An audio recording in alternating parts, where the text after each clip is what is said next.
حضرت عمر بن خطاب رضی اللہ تعالیٰ عنہ کا رسول اللہ صلی اللہ علیہ وسلم کے سنت کے احیاء میں، اس کے نفاذ میں اور اس کی اتباع میں بہت بڑا کردار رہا ہے۔ آپ کبھی بھی برداشت نہیں کرتے تھے کہ کوئی بھی معاملہ آئے اور رسول اللہ صلی اللہ علیہ وسلم کی سنت مبارکہ کے خلاف ہو۔ عدالتوں کو رسول اللہ صلی اللہ علیہ وسلم کی سنت کے ماتحت کیا ہوا تھا،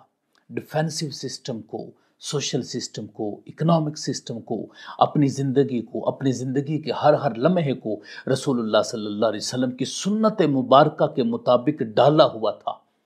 ظاہر ہے دور خلافت تو ہوتا ہی وہ ہے جس میں حضور علیہ الصلوۃ والسلام کی سنتوں کا نفاذ ہو جائے۔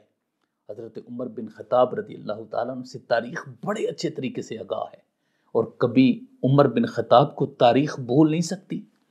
حضرت عمر بن خطاب رضی اللہ تعالیٰ عنہ نے اس طریقے سے سنت کا نفاذ کیا اور پیارے آقا علیہ الصلوۃ والسلام کی سنت کا احیاء کیا۔ سبحان اللہ، اس کی مثال نہیں ملتی،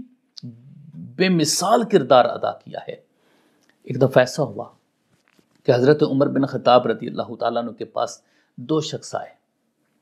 انہوں نے آ کر یہ کہا، ایک شخص نے کہا جس کے حق میں رسول اللہ صلی اللہ علیہ وسلم نے فیصلہ کیا تھا، اس نے کہا کہ یہ شخص حضور علیہ الصلوۃ والسلام کے پاس گیا ہے، انہوں نے فیصلہ فرمایا ہے، اس نے انکار کر دیا ہے۔ پھر حضرت ابوبکر صدیق رضی اللہ تعالیٰ عنہ کے پاس لے کر گیا ہے، تو حضرت ابوبکر صدیق رضی اللہ تعالیٰ عنہ نے جس طرح پیارے آقا علیہ الصلوۃ والسلام کا فیصلہ تھا اسی پر ہی برقرار رکھا، کوئی فیصلہ جاری نہ کیا۔ اب یہ آپ کے پاس آ گیا ہے، تو حضرت عمر بن خطاب رضی اللہ تعالیٰ عنہ جب یہ سنا نا، فدخل عمر منزلہ، حضرت عمر بن خطاب رضی اللہ تعالیٰ عنہ اپنے گھر میں داخل ہوئے، وخرج والسیف فی یدہ، جس وقت اپنے گھر سے نکلے تو تلوار ان کے ہاتھ میں تھی۔ پھر کیا ہوا؟ فضرب بہ رأس الذی ابى ان یرضى، حضرت عمر بن خطاب رضی اللہ تعالیٰ عنہ نے اس کا سر قلم کر دیا جس نے انکار کیا تھا۔ اور پھر آپ نے یہ فرمایا کہ رسول اللہ صلی اللہ علیہ وسلم کا فیصلہ جس کو قبول نہیں ہے اس کا فیصلہ عمر کی تلوار کرتی ہے۔ حضرت عمر بن خطاب رضی اللہ تعالیٰ عنہ کا یہ واقعہ امام ابن کثیر نے اس آیت کے تحت تفسیر ابن کثیر میں ذکر کیا ہے، فَلَا وَرَبِّكَ لَا يُؤْمِنُونَ حَتَّى يُحَكِّمُوكَ، اس آیت کے تحت۔ تو حضرت عمر بن خطاب رضی اللہ تعالیٰ عنہ تو کوئی کسی قسم کا کمپرومائز کرنے کے لیے تیار نہ تھے۔ آپ کی ساری زندگی رسول اللہ صلی اللہ علیہ وآلہ وسلم کے سنت مبارکہ کے مطابق گزرتی ہے۔ اور حضرت عمر بن خطاب رضی اللہ تعالیٰ عنہ کی جو اپنی زندگی تھی اس کے بارے میں حضرت علی مرتضیٰ رضی اللہ تعالیٰ عنہ نے خود گواہی دی ہے۔ آپ نے فرمایا، استخلف عمر فعمل بعملہ وسار بسیرتہ حتی قبضہ اللہ تبارک و تعالی۔ حضرت عمر بن خطاب رضی اللہ تعالیٰ عنہ فرماتے ہیں کہ حضرت علی مرتضیٰ رضی اللہ تعالیٰ عنہ فرماتے ہیں کہ حضرت عمر بن خطاب رضی اللہ تعالیٰ عنہ آپ کی ساری زندگی رسول اللہ صلی اللہ علیہ وسلم کی سیرت مبارکہ کے مطابق تھی۔ آپ کا ہر عمل رسول اللہ صلی اللہ علیہ وسلم کے تمام سیرت اور سنت کے مطابق تھا، یہاں تک کہ آپ اس دنیا سے چلے گئے، یعنی ساری زندگی رسول اللہ صلی اللہ علیہ وسلم کی سنت اور سیرت کا اتباع کرتے رہے۔ حضرت علی رضی اللہ تعالیٰ عنہ کی یہ فرمان مبارک امام احمد بن حنبل نے مسند میں روایت کیا ہے، اور امام ابوبکر ابن ابی شیبہ نے مصنف میں روایت کی ہے، اور امام حیثمی نے، نور الدین حیثمی نے اس کے بارے میں فرمایا ہے، رجالہ ثقات، اس کے سارے راوی ثقہ ہیں۔ اس کا مطلب ہے کہ حضرت علی رضی اللہ تعالیٰ عنہ نے ان کی سنت کے مطابق اور سیرت کے مطابق زندگی گزارنے کی گواہی دی ہے اور ترجمانی کی ہے کہ حضرت عمر بن خطاب رضی اللہ تعالیٰ عنہ کا ایک ایک لمحہ پیارے آقا علیہ الصلوۃ والسلام کی احیاء سنت کے لیے گزرا ہے، اس کے نفاذ کے لیے گزرا ہے۔ ایک اور بات جو حضرت عمر بن خطاب رضی اللہ تعالیٰ عنہ، جب بھی کوئی حدیث آتی، پیارے آقا علیہ السلام کی سنت کی بات ہوتی، بہت زیادہ احتیاط فرمایا کرتے۔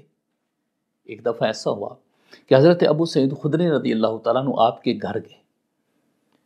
جا کے آپ کو بلایا،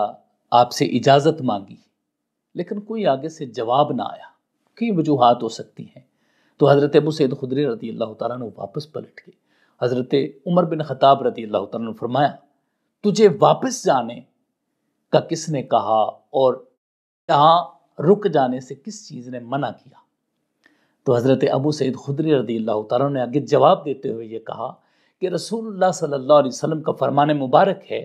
اذا استاذن احدکم ثلاثا، جب تم میں سے کوئی 3 مرتبہ اجازت مانگتا ہے، فلم یوزن لہ فلیرجع، تو حضرت ابو سعید خدری رضی اللہ تعالیٰ نے عرض کی کہ رسول اللہ صلی اللہ علیہ وآلہ وسلم نے فرمایا اذا استاذن احدکم ثلاثا فلم یوزن له فلیرجع، اگر کوئی 3 مرتبہ کسی سے گھر والے سے اجازت مانگتا ہے اور وہ اجازت نہ دیں تو اس کو چاہیے کہ وہ پلٹ جائے۔ جب حضرت عمر بن خطاب رضی اللہ تعالیٰ نے یہ سنا نا کہ حضرت ابو سعید خدری رضی اللہ تعالیٰ نے یہ حدیث پاک سنائی ہے تو فرماتے ہیں واللہ لتقیمن علیہ بینۃ، اللہ کی قسم کیا تم اس پر کوئی گواہی قائم کر سکتے ہیں؟ ام منکم احد سمعہ من النبی صلی اللہ علیہ وسلم، کیا تم میں سے کوئی اور ہے جس نے یہ حدیث رسول اللہ صلی اللہ علیہ وسلم سے سنی ہے؟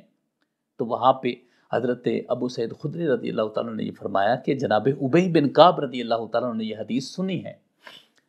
تو حضرت عمر بن خطاب رضی اللہ تعالیٰ نے فرمایا آپ نے قوم میں سے چھوٹے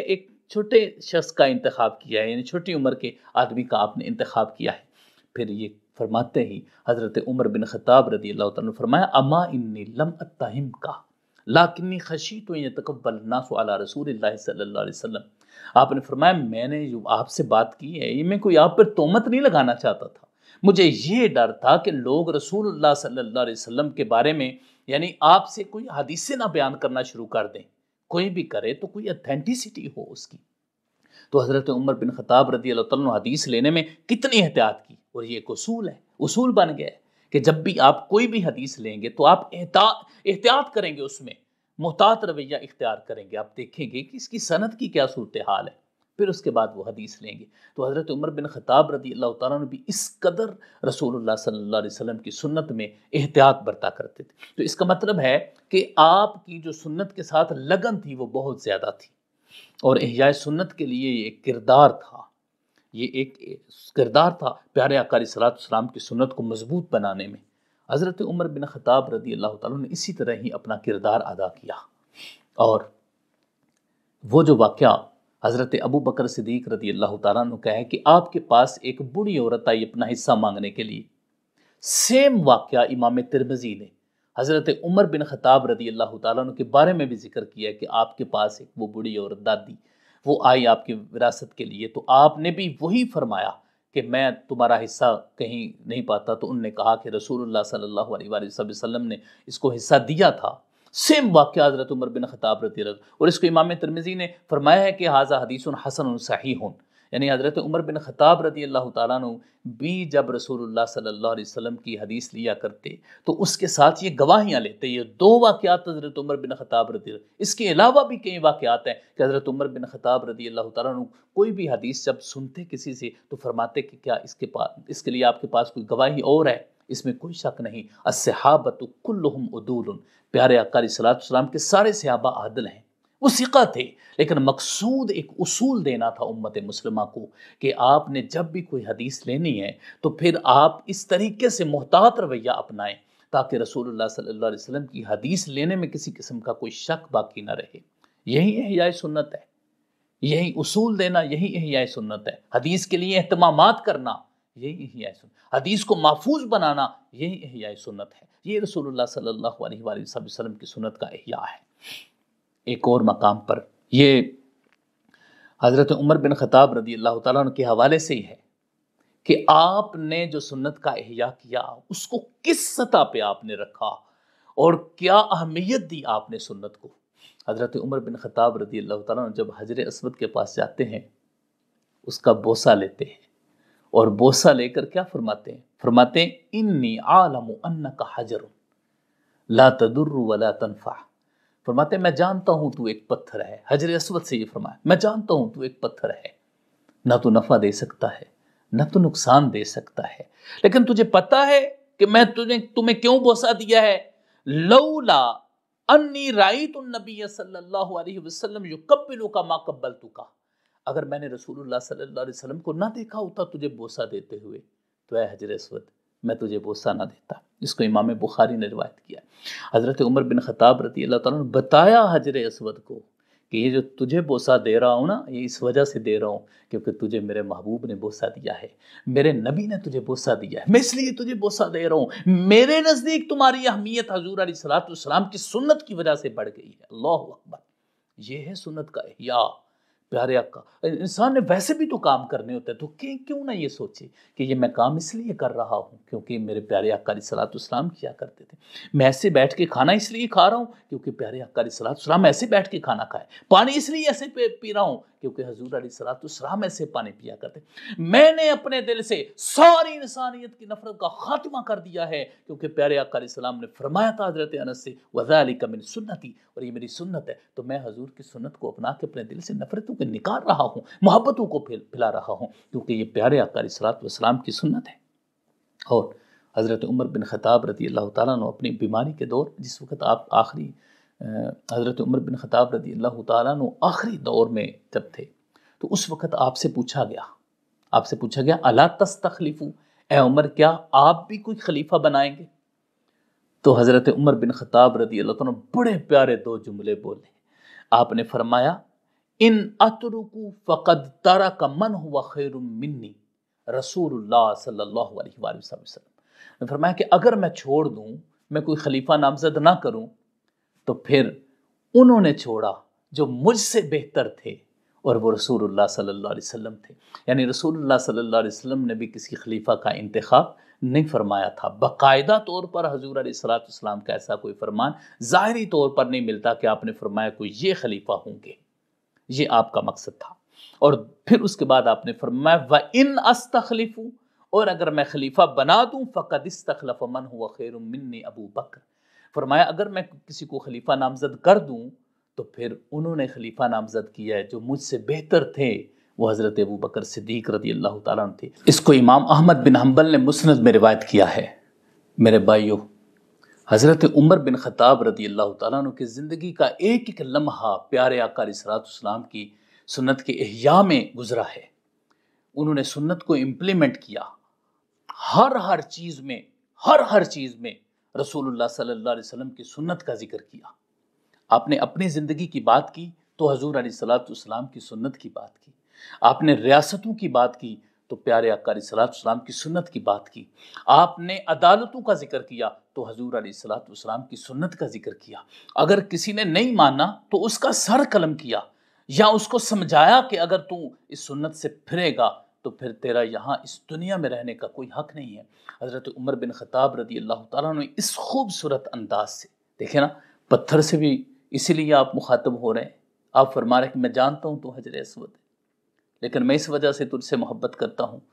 اس وجہ سے میں تمہیں چوم رہا ہوں کیونکہ رسول اللہ صلی اللہ علیہ وآلہ وسلم نے تجھے بوسہ دیا ہے۔ یہ نسبت دیکھ کر، اس سنت کی نسبت دیکھ کر حضرت عمر بن خطاب رضی اللہ تعالیٰ نے اس کو بوسہ دیا۔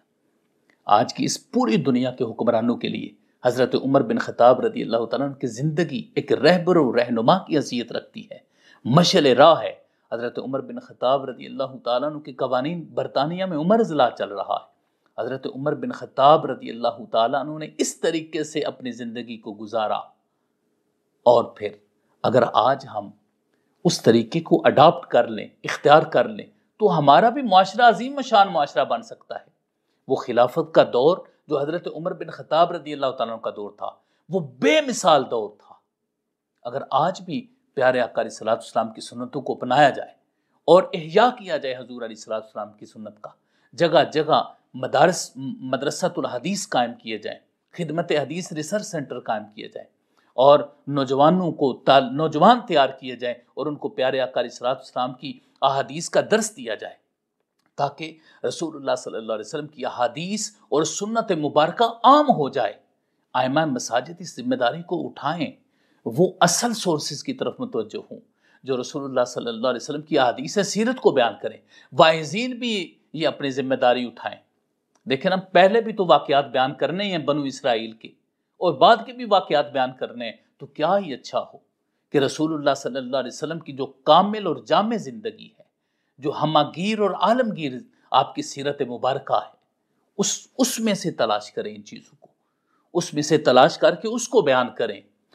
کیوں؟ اس لیے کہ رسول اللہ صلی اللہ علیہ وسلم کی ذات مبارک یہ مرکز ہے مسلمانوں کا۔ اگر اس کی طرف سب کا رجحان ہو جائے اور سنت کا احیاء ہو جائے اور پیارے آقا علیہ الصلوۃ والسلام کی سنت کو ہر جگہ پر پھیلایا جائے اور احادیث کو پھیلایا جائے، تو میرے بھائیو، یقیناً ہمارا معاشرہ پرامن، پرسکون، معزز، کامیاب معاشرہ بن سکتا ہے۔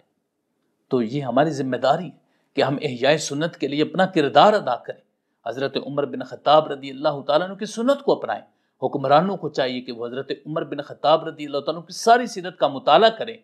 اور پھر اپنے ملک میں حضور کی سنت کو امپلیمنٹ کریں اور اس کے احیاء کے لیے کاوشیں کریں۔ اس سرکاری سطح پر بھی حدیث کی لائبریریاں قائم ہونی چاہیے تاکہ پیارے آقا علیہ الصلوۃ والسلام کے احادیث کو ایک عام رواج ملے۔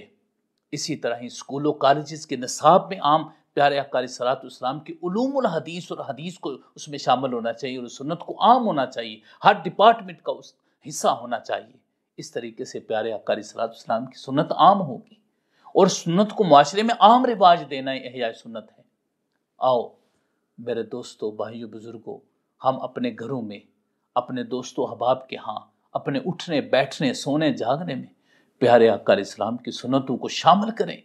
اس کا احیاء کریں، اس کو عام کریں، اس کو عام رواج دیں۔ پھر ہر طرف پیارے آقا علیہ الصلوۃ والسلام کی سنتیں ہی سنتیں ہوں گی اور ایک خوبصورت معاشرہ ہمارے سامنے آئے گا۔ اللہ رب العزت ہمیں عمل کی توفیق عطا فرمائے، آمین یا رب العالمین۔ وصلی اللہ علی حبیب سیدنا محمد وسلم۔